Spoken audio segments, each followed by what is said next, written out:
Vandaag. Hoodfights worden die genoemd. Illegale gevechten in de open lucht zonder vechtsportregels. Ze werden populair in coronatijd, maar bestaan nog altijd. Hoodfights Den Bosch organiseert ze en bereikt met online video's van die gevechten tienduizenden mensen. Omroep Brabant bericht daar vandaag over. Contact met Wim Heesterbeek, journalist bij Omroep Brabant. Goedemiddag. Goedemiddag. Want u volgt dit fenomeen al een tijdje. Hoe moet ik me dat voorstellen? Wat gebeurt er bij een hoodfight? Ja, dit gaat om gevechten meestal in het bos inderdaad. En wat je dan ziet, er zijn honderden filmpjes van. Die worden door de organisatie zelf gewoon op YouTube gezet. En dan zie je een bos, een lege plek in het bos met 4 bouwhekken neergezet. En tussen die bouwhekken staan 2 mannen het gevecht met elkaar aan te gaan. Daar komt het op neer. Oké, het gevecht, hebben ze dan bokshandschoenen aan en hoofdbescherming of is het kickboksen? Wat voor gevechten zijn dat? Nee, ja, dat is een goede vraag. Het is een beetje van alles wat. Ze promoten het zelf als vechten buiten de regels van de vechtbonden om.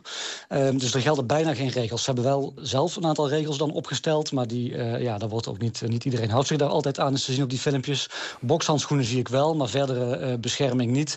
Ja, en misschien nog belangrijker, er is bij die gevechten natuurlijk ook geen fatsoenlijke medische begeleiding of zo aanwezig. Mm-hmm. Ja, want hoe ver gaat het? Wordt het soms bloederig? Ja, het wordt soms bloederig. Dat is best heftig om te zien, sommige van die filmpjes. Ik heb ook beelden gezien van iemand met heel zijn gezicht bebloed, gebit kapot. En waarvan dan ook gezegd wordt van die moest hierna naar het ziekenhuis. Ik heb gezien dat mensen knock-out worden geslagen. Nou is dat natuurlijk iets wat in de vechtsport vaker gebeurt. Maar wat daar vervolgens mee gedaan wordt, er komt dan iemand gekleed in een zwarte hoodie, zoals de meeste aanwezigen, een beetje bij zitten. En daar houdt de medische begeleiding wel een beetje op, zo lijkt het. Dus dat zijn wel serieuze gevechten in ieder geval. Het is geen kinderspel of zo. Ja, en zijn er profi's ook die het doen? Nou, het zijn mensen die wel vaker vechten, maar als je de filmpjes bekijkt, dan lijkt het niet op professionele vechtsport, nee. Oké. Pound vroeg jongens eerder alles waarom ze hier aan meedoen. Ben je professioneel bokser? Nee. Je doet het gewoon even... Ja, gewoon voor de fun. Wat gebeurt er als iemand bijvoorbeeld knock-out gaat? Ja, dan ga je slapen. Ja, dat zijn mensen die ook BHV-cursus hebben gedaan hier zo. Dus dat komt sowieso wel goed. Nou, dan blijkbaar hoeven we ons daar toch geen zorgen over te maken, meneer Heesterbeek, als we de heren zelf zo horen daar. Maar een van de jongens zegt we doen het voor de fun.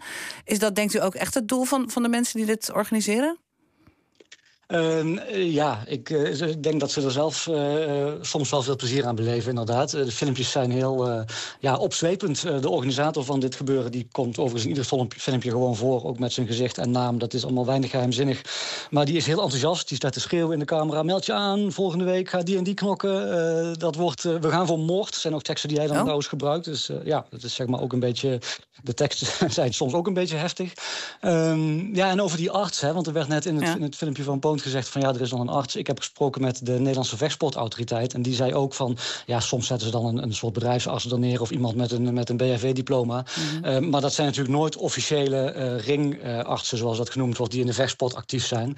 En mij werd ook verteld, iemand die dat wel is, zo'n ringarts of iemand die op een andere manier bij de vechtsport betrokken is, die zou nooit zich inlaten met hoodfights. Al is het maar omdat het dan betekent dat je in de reguliere vechtsport eruit ligt. Oké. Ja, maar intussen nog even voor wat het doel kan zijn. Want dan denk ik van is dit ook een verdienmodel? Wordt er op gegokt? Of op de een of andere manier verdienen ze er ook veel geld mee? Hebt u daar een idee van? Dat weet ik niet.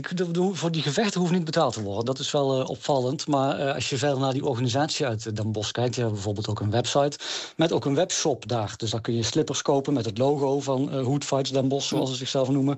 Of t-shirts of tasjes. Dus daar wordt wel geld aan verdiend. Ik heb niet de indruk dat het daar primair om draait. Maar is dit dan een bekende groep in Nederland? Of zou dat vanuit heel Nederland dan, ik neem aan vooral mannen, naar Den Bosch daarvoor komen? Of heeft u enig idee hoe zij zich dan organiseren en zo'n evenement, hoe gebeurt dat? Ja, ze noemen zichzelf Hoodfights Den Bosch. De man die dit allemaal doet woont ook in Den Bosch. De gevechten vinden plaats in de regio Den Bosch. Maar tijdens corona hadden we meer van dit soort clubjes. En toen was het natuurlijk ook alle vechtsportscholen en dergelijke waren dicht. Dus toen was dat meer iets wat op meerdere plekken gebeurde. Dit is nog de enige die eigenlijk over is gebleven. En je ziet ook wel, tenminste de mannen die staan te vechten, die komen in principe uit heel Nederland.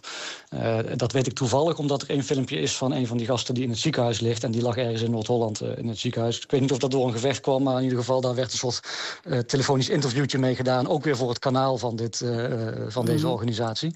Dus mijn indruk is dat in ieder geval de vechters wel van meerdere plekken komen. Ja, voor de toeschouwers staan er altijd wel tientallen mensen buiten de hekken te kijken. Dat weet ik niet waar die vandaan komen. Nou, hebt u er zelf wel eens tussen gestaan? Nee. Is het niet gelukt? Nee. Of Nee, nou, ik heb erover nagedacht. laat maar. Het is niet helemaal mijn ding. Nee, nou, ik heb erover nagedacht om te kijken hoe makkelijk het is om je aan te melden. Ja. Hè? Want op die site staat gewoon een formulier, dat kun je invullen. Daar wordt verder ook niet geïnformeerd naar je gewicht of je ervaring. Dat is in die filmpjes trouwens valt ook wel echt op, hoor. De vechtsportautoriteit zei dat ook tegen mij. Van, ja, dat is een heel belangrijke factor in de vechtsport. Hè? Dat je een beetje aan elkaar gewaagd bent qua ervaring en gewicht. Nou, daar is hier duidelijk geen sprake van. Wordt ook extra benadrukt. Als er bijvoorbeeld een heel klein man tegen een enorme grote man moet, dan maken ze daar met AI leuke plaatjes van, waardoor de ene een soort hulkfiguur is en de andere heel miserig. Nou ja. Maar goed, dat aanmelden gaat makkelijk. Ik heb het niet zelf gedaan. Nee, ik durf het niet. Okay. Nou, dat is heel eerlijk. U durft het niet, maar het gaat om vechtende mannen. Nou, die vinden dat waarschijnlijk stoer. Heeft dit ook nog iets te maken met waar het natuurlijk de laatste tijd toch, zeker in social media, veel over gaat? De manosfeer, het tonen van hoe stoer je bent. Hebt u daar een idee van? Het draait zeker om tonen hoe stoer je bent. Het is ook natuurlijk een macho gebeuren. Ik hoor niet, als het gaat om manosfeer, er worden verder geen uitspraken gedaan over vrouwen of over zelfbedachte ideologieën of zo. Het draait wel echt om het gevecht tussen die bouwhekken. Nou, Lieke, we hebben hier met Eén Vandaag eerder toch ook al eens een reportage over gemaakt. Ja, in 2022 was dat, meneer Heesterbeek zei het al. Dat was toen in coronatijd een soort alternatief voor de sportschool. Die filmpjes trokken duizenden kijkers op sociale media en er waren enkele honderden deelnemers in heel Nederland. Verschillende gemeenten kwamen toen met een verbod en wij spraken in 2022 met 2 organisatoren. Dit is mijn dwangsomverzameling. Dit is 10.000 euro van de gemeente Heusden en 10.000 euro van de gemeente Den Bosch. Het is niet zo dat hoedfights en vechtsport iets anders is. Het is de sport. Het is ook niet zo dat wij 2 elkaar gaan opzoeken om elkaar dan eventjes in elkaar te beuken. Zo is het niet. Wij beoefenen de sport. Nou, dit waren dus mensen die nu nog, meneer Heesterbeek, bij de organisatie betrokken zijn, hè? Tenminste, eentje toch? Die eerste zeker, want ik herken zijn stem inderdaad. En hij zit daar ook al, die dwangsommen, daar zit hij niet zo mee. Dat is niet veranderd trouwens. Hij lijkt er wel trots op. Ja. Ja. Ja. En in hoeverre, het dwangsommen, in hoeverre is dit een probleem ook voor gemeenten, voor politie?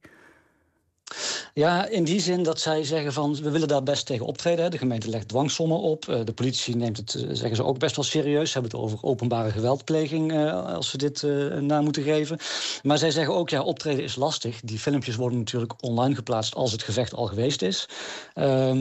Dan is het voor de gemeente de vraag, als ze met die dwangsommen willen komen, van was dit dan binnen onze gemeentegrenzen? Bij zo'n gevecht in het bos is dat natuurlijk lastig. Ja, de politie liet mij weten van, ja, als we iets willen doen, dan moeten ze eigenlijk op heterdaad betrappen. En dat is ook lastig, want ja, de gevechten worden in die zin aangekondigd, maar niet precies met een tijd en een locatie erbij. Maar dan kan je toch online gewoon aanmelden, begrijp ik? Dan kunnen ze toch op zich wel zien waar ze dan gaan vechten, of staat dat er dan net niet bij?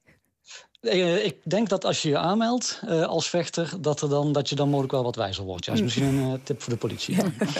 Nou zei u al dat u gesproken hebt met de vechtsportautoriteit, die er niet blij mee is. We hebben gesproken met Peter Quint van de Nederlandse Vechtsportbond. En die geeft ook zoiets aan van de politie zou toch beter op moeten treden, want dit straalt ook slecht af op de vechtsport in het algemeen, hè? Ja, dat is die balen zo. daarvan. Van die vechtsportautoriteit. Ja, klopt. Zij zeggen, we vinden het juist belangrijk dat er bij ons regels zijn. Hè, dat niet zomaar alles kan. Dat je een eerlijke tegenstander hebt die een beetje op hetzelfde niveau zit als jij. Ja, daar is hier natuurlijk geen sprake van. En zij zeggen ook van, we weten niet wat er allemaal misgaat. Want ja, we moeten het maar doen met die filmpjes. We weten natuurlijk niet wat er niet gefilmd is of niet gepubliceerd. Maar als er een keer iets erg misgaat tijdens zo'n bosgevecht, ja, dan, zo zeggen zij, straalt dat ook af op de vechtsport in het algemeen. En dat is natuurlijk een imagoprobleem waar zij ook niet zitten te wachten. Ja, maar intussen zijn er wel heel veel mensen die er blijkbaar graag naar kijken, want die filmpjes zijn erg populair op YouTube. Hebt u enig idee wie dat nou zijn, wie die filmpjes bekijken? Nee, dan zou ik een beetje moeten gokken, denk ik. Ik kan me voorstellen dat jongeren die zelf aan vechtsport doen... of misschien ook niet, ouderen, weet ik niet, dit leuk vinden. Ja, het zijn wel spannende filmpjes. Hè? Dus ik zei al over die AI-plaatjes die ze maken... en die gevechten om die aan te kondigen... waar ze een beetje een karikatuur van de vechters maken. Die vechters hebben ook bijnamen overigens. En dan heten ze de Beuker of de Albino. Dat soort namen. Dus ja, we moeten er ook een beetje om lachen. En je wilt toch ook een beetje zien. Maar goed, dat ga ik mijn mensen niet aanraden.